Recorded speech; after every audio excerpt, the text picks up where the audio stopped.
RBI की credit policy की।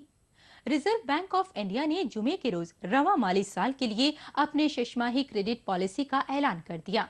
RBI ने अपनी ताज़ा पॉलिसी मुरतब करते हुए महंगाई को बतौर खास मलहूज़े नजर रखा है। महंगाई पर लगाम लगाने की कोशिशों के तहत रिजर्व बैंक ने एक बार फिर कलील मुद्दती लेन देन की शरह रेपो रेट और रिवर्स रेपो रेट में इजाफा किया है। ताहम कैश रिजर्व रेशो में कोई इजाफा नहीं किया गया है। 0.25% इजाफे के साथ अब रेपो रेट 8.25 और रिवर्स रेपो रेट 7.25% हो गया है। वाज़ेह रहे कि बढ़ती इफराती ज़र पर काबू पाने के लिए गुज़िश्ता 18 माह से अब तक इसमें 12वीं बार इजाफा किया गया है। क्रेडिट पॉलिसी के बुनियादी नुक्तों की वजाहत करते हुए आरबीआई के गवर्नर डॉक्टर डी सुब्बाराव ने बताया कि आलमी पैमाने पर रोजमर्रा की अशिया की बढ़ती कीमतों के मद्देनजर ऐसा करना नागुज़ीर हो गया था।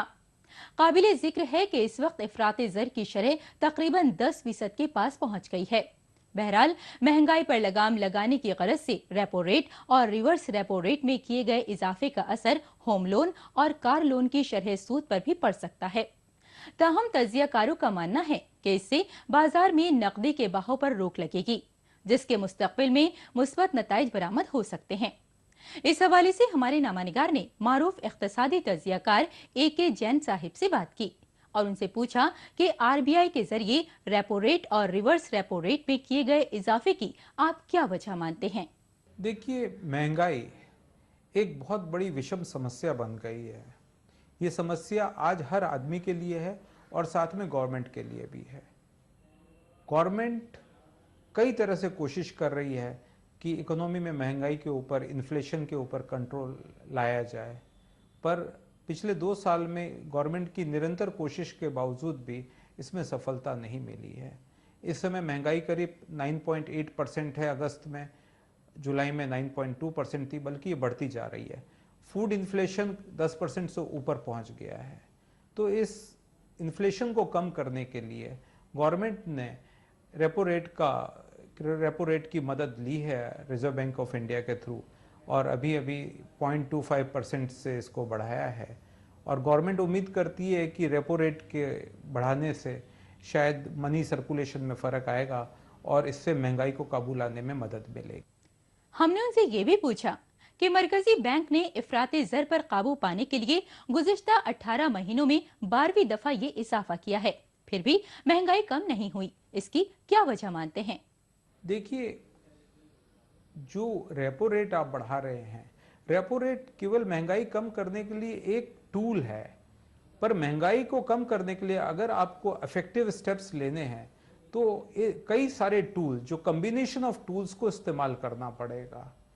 अगर केवल हम रेपो रेट को कम करते हैं या सीआरआर में फेर बदलाव लाते हैं तो उससे फाइनेंशियल टूल तो यूज होते हैं, पर जब तक हम फिजिकल टूल यूज नहीं करेंगे तब तक महंगाई पे काबू नहीं आएगा। फिजिकल टूल से मेरा मतलब है supply conditions, supply management, export की जो क्वांटिटीज है उनका मैनेजमेंट। तो ये सब चीज़ें साथ में मैनेज होनी चाहिए। इंफ्रास्ट्रक्चर का मैनेजमेंट होना चाहिए, और ऑयल की जो प्राइसेस हैं वो निरंतर बढ़ती जा रही हैं, उनको भी मैनेज करना पड़ेगा।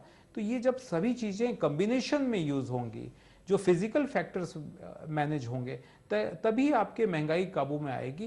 केवल फाइनेंशियल टूल्स जो रेपो रेट है या सीआरआर हैं, इनको इस्तेमाल करने से महंगाई को कंट्रोल में लाना बहुत मुश्किल है। हमने उनसे ये भी जानना चाहा कि सीआरआर में कोई इजाफा नहीं किया गया है, इसके पीछे मरकजी बैंक की क्या हिकमत अमली है। सीआरआर से भी वापस आप जो मनी इन सर्कुलेशन है उससे उसको आप कंट्रोल करते हैं।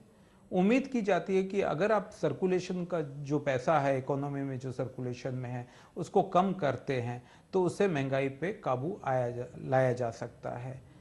इस बार रिजर्व बैंक ऑफ इंडिया ने इसके ऊपर कोई फेर बदलाव नहीं किया है, और उम्मीद करते हैं कि शायद आगे आने वाले टाइम में सीआरआर में भी फेर बदलाव आएगा इस इन्फ्लेशन को कंट्रोल करने के लिए। हमने उनसे ये भी दरियाफ्त किया कि क्रेडिट पॉलिसी से ऑटो, होम और दीगर लोन कितने ज्यादा महंगे हो जाएंगे।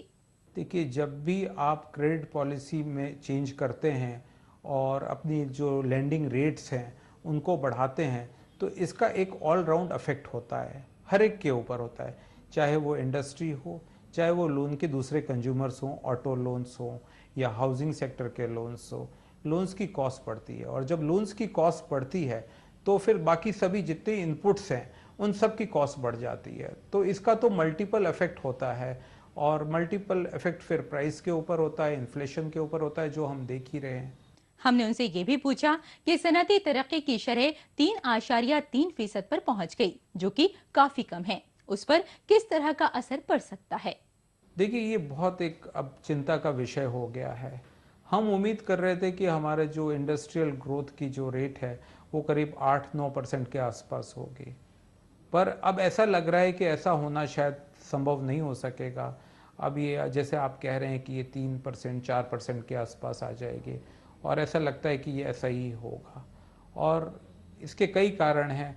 इधर हमारी जो बोरोइंग कॉस्ट है वो कंटिन्यूसली बढ़ती जा रही है। अभी आपने बताया 12वीं बार हमारा रेपो रेट बढ़ गया है, और इससे जो हमारी बोरोइंग कॉस्ट है वो बढ़ गई है। इनपुट कॉस्ट जो है हमारी, वो हर तरीके से बढ़ रही है। लैंड कॉस्ट बढ़ गई है, इसी तरह से इंफ्रास्ट्रक्चर की जो दूसरी चीज़ें हैं उन सब की कॉस्ट बढ़ गई है। सप्लाईज का मैनेजमेंट ठीक से नहीं हो पा रहा है। ऑयल प्राइसेस इंटरनेशनल मार्केट में भी बढ़ रही हैं, और साथ में ऑयल का जो इंटरनल प्रोडक्शन है जो होना चाहिए था वो भी शायद देश में नहीं हो पा रहा है। तो कई कारणों से ये प्राइस राइज हो रहा है, और इससे अल्टीमेटली इंडस्ट्रियल प्रोडक्शन पे तो अफेक्ट आएगा ही, और इंडस्ट्रियल प्रोडक्शन पे जब अफेक्ट आएगा तो पूरी इकोनॉमी तो सफ़र करेगी। और अब बात करते हैं काबुल में